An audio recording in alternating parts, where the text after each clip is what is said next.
katika ule ubaya ambao watu wanauona, wanausemea muziki labda wa singeli na vitu vingine, wanaviona ni vibaya, kwamba kuna uwezekano na kitu kibaya kukigeuza kuwa kizuri.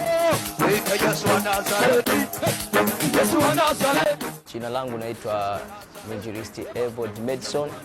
Kitu kikubwa kilichonivuta ni kuangalia, kwanza niliangalia wingi kubwa la vijana ambao wako mtaani, ambao wana mazingira tofauti, wana mtazamo tofauti kuhusiana na kanisa na kuhusiana na Mungu.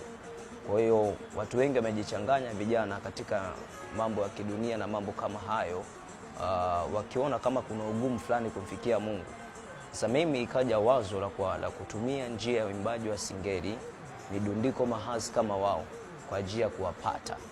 Kwa hiyo kwa sababu ni muziki pendwa, sasa nafanya kila jitihada na kila namna kuwaonyesha kwamba katika ule ubaya ambao watu wanauona, wanausemea muziki labda wa singeli na vitu vingine, wanaviona ni vibaya, kwamba kuna uwezekano na kitu kibaya kukigeuza kuwa kizuri. Baadhi ya watu ambao hawatoki kanisani na ambao wanafahamu, changamoto inakuwa ni kubwa, kwa sababu ni kitu kipya na ni kitu ambacho kinaonekana kama kwa Ukristo ni najisi. Kwa hiyo changamoto inakuja, wanasema kwamba unaleta moto wa kigeni kwenye madhabahu. Umeona? Kwa hiyo au unaleta udunia kanisani. Kanisa itakubidi ukae sehemu moja, uchunge kondoo wako mahali pamoja. Ila mimi sasa na kondoo ambao wametawanyika, wako sehemu tofauti, kwa hiyo itanibidi niende ili niwapeleke kwenye malisho. Wito wangu kwa baadaye, labda Mungu akitaka, kwa sababu Bwana ya Mungu ni mengi.